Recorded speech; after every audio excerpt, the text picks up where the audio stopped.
I'm almost at the end of this 6mm scale project. These are GHQ miniatures. You can see they've had quite a lot of weathering and detailing done. If I shift this little guy around, you can see on the back, so I can get it into focus, it's got some sort of oil and weathering on there, and there's a few decals and things which I've shown in the videos adding previously.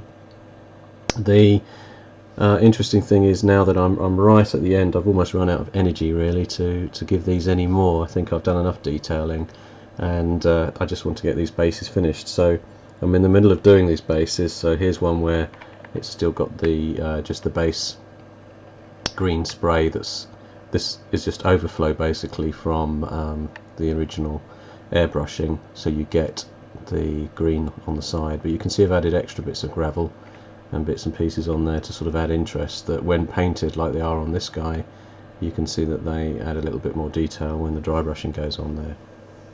So these are fantastic models, again from GHQ, and I've enjoyed painting them, but I've got so many of them. I think I've about 45 vehicles about this scale, that I've got to the end of my tether really in terms of being able to add anything more to them. You can see things, details that have gone on there have nicely weathered in now really, like the decal on the side there that says caution. You can only just see that. That's not a traditional modern era decal, it's just something I've had in the collection, and I just thought the models look nice when you've added a few of those on. There's some on the top of this one as well, you can see. They also have a bit of a gloss sheen to them at the moment. That will go when they are dull coated at the end of the process. So just to talk through my basing, which I'm going for as a sort of standard on these, I wanted a sort of almost a Vietnam kind of red earth sort of style to them. So I wanted something dark as well as a nice contrast to the quite the light sort of paint job. So I've used a combination of this paint. Although it's called a stain, it is just a normal paint from Lifecolor called Mahogany Stain. That's the base brown that's just gone on there, and you can see that in action on that model there. Then what's happened to this one here is the next stage is I have dry brushed it with this colour, which is Hammerfall Khaki from Privateer Press. You can see the sort of tone that has, that's given it that slightly lighter colour. And finally I've used some of this new dry Citadel paint, just very lightly on the highlighted areas on there. Additionally, if I twist it round, you can see sort of a reddish area there next to the tracks at the front, and that is just some of this Vietnam dust that I've got, stardust weathering pigment, and the colour in use there is Vietnam Earth. I don't even know if these dusts are made anymore. I've had this one for about 6 or 7 years. But I'm sure you can get other pigments out there with that tone, and you can see how bright a red it is here. It comes out as a dust. So I just mix that with a bit of water, a tiny drop of water actually, and I'll show you some of that going on now. So if I move this going around here really close in, so you can see the other side, which hasn't had any of that red dust. And this is where I find out I haven't got much water available. Yes, I have. So all I'm doing is I'm getting a very small amount of this on the brush with that water. You can sort of see here. Come back in, you can see that it's a very small amount, and then with incredible difficulty I shall use my left hand to paint, and I'll just drop some in to some of these areas around the edge of those rocks, and it just increases sort of the red stained look to the earth. Sorry, it's very hard painting with your left hand when you're not left-handed, but there you go. It's quite a sort of subtle effect, but it gives it that reddish tone to the earth colours on there. Now the next phase for these is to do some flock on there.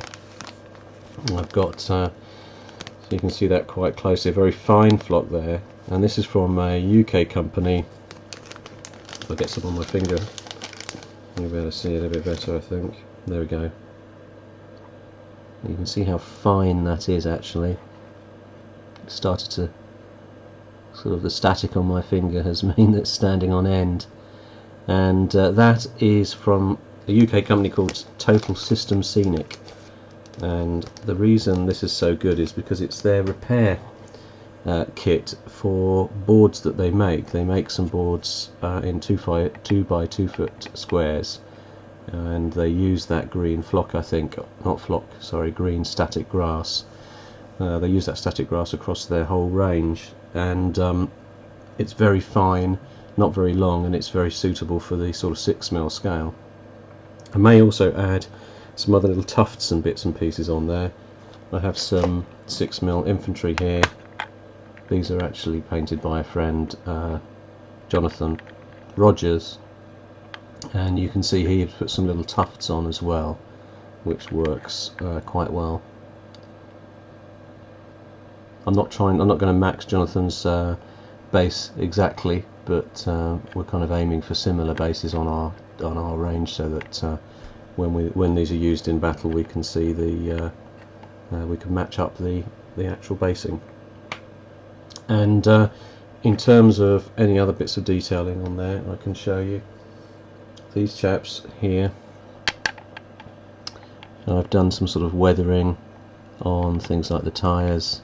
Again, this one hasn't had its base coat painted properly on the base yet, but you can see right on the back there, if I can get that into focus, that it has a little gas canister which I've painted some rust colouring on.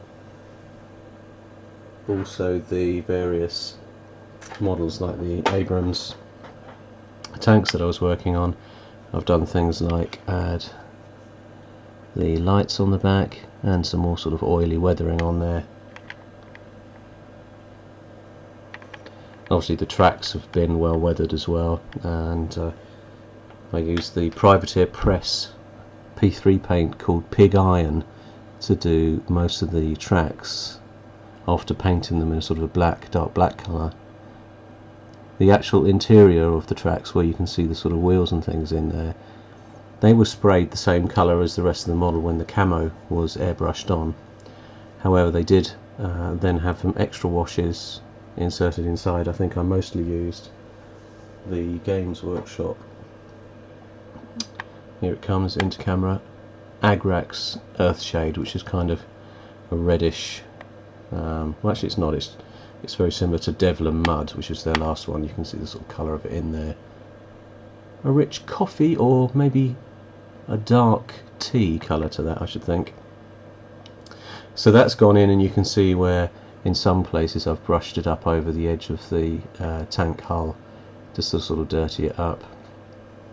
These earlier period sort of Vietnam War era ones, I've added more sort of rust pigments inside, and you can see it along the edge there.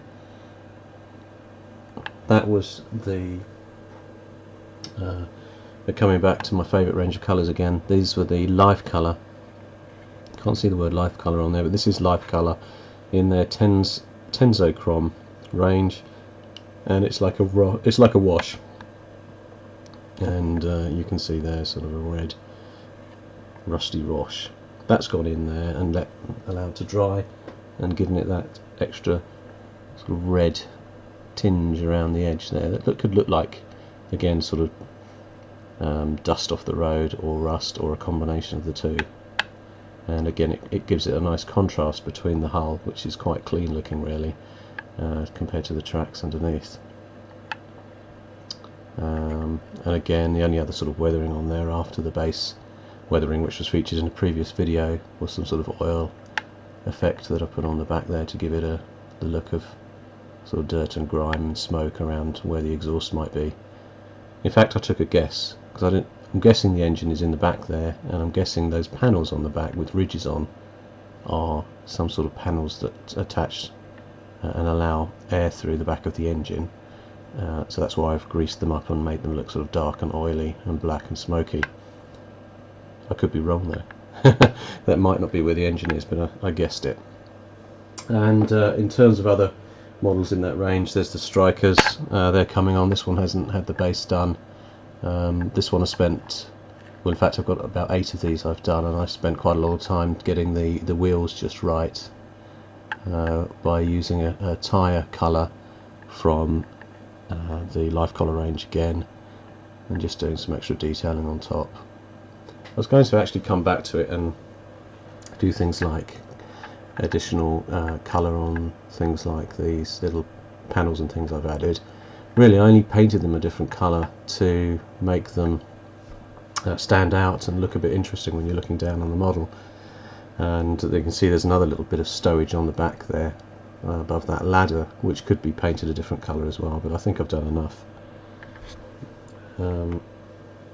Here's some little Jeeps from GHQ again, and you can just see things like I painted the lights in on the front. I think I painted the lights in on the back as well, actually. Or maybe I didn't. But I did paint the windows in a sort of a dark black colour. And I'm quite pleased with those. I do like those little small ones. And then the larger Battletech ones that I'm doing, which are sort of these mega super large tanks, you can see again I've had some basic weathering done around that sort of panel area at the back to make it look like oil sort of stains. You can see they've got various sort of decals and things on there too. These are a pain to do really, because the tracks, they go so far underneath the hull that it's difficult to get in there with a brush. But once that base is done, this has only had the base colour on the base, and I've added some static grass on there. It should start to look a little bit more interesting. And you can't really see the top there. You can see there's quite a lot of detail on the top of that vehicle. And in terms of scale, they're working well against the side of the miniatures in the GHQ range. So that's just a quick intro, just to show you there what I was on, where I am with these various models. Oh, there's another one of the Battletech type ones there. In fact, this piece on the front isn't from Battletech. I think I've stolen that from somewhere else, because I didn't have the cannon part that sat on the front there. And you can see various little splodges. You can see how I've done the tyres to look rubbery. And again on the top there's some decals and things, and on the back in fact. So this one's almost done.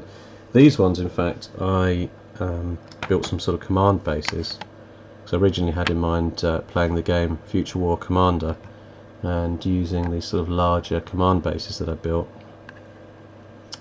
and in a larger scale. So that's not, I mean, the command base needs to be painted up as well, but you can see how that might look as a kind of mini diorama, rather than it being specifically, you know, like a normal base that you'd get for any of these other models here.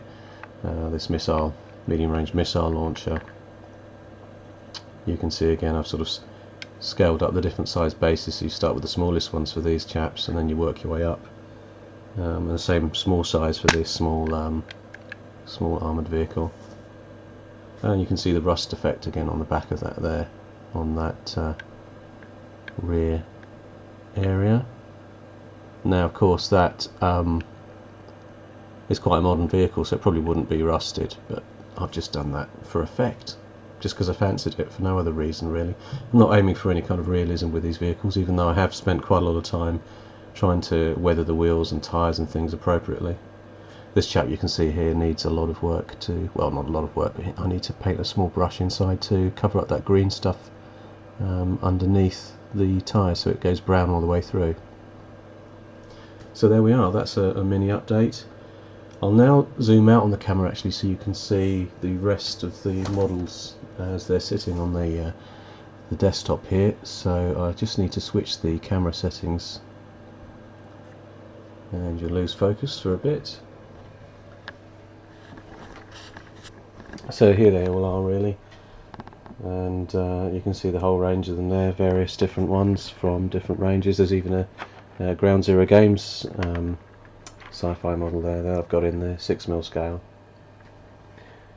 So there's a lot of base work to do. You can see half of them have had their sort of brown base coat done, which I've been doing today, and only one of them I did get through to that final stage, which was this chap, which had had the final extra dry brushing completed. So thanks for listening in. It's been a quick update. I'll show you again how I'm getting on with these models when I'm nearer to the end, and probably show them in a game as well. If you've got any questions, please do post a comment below.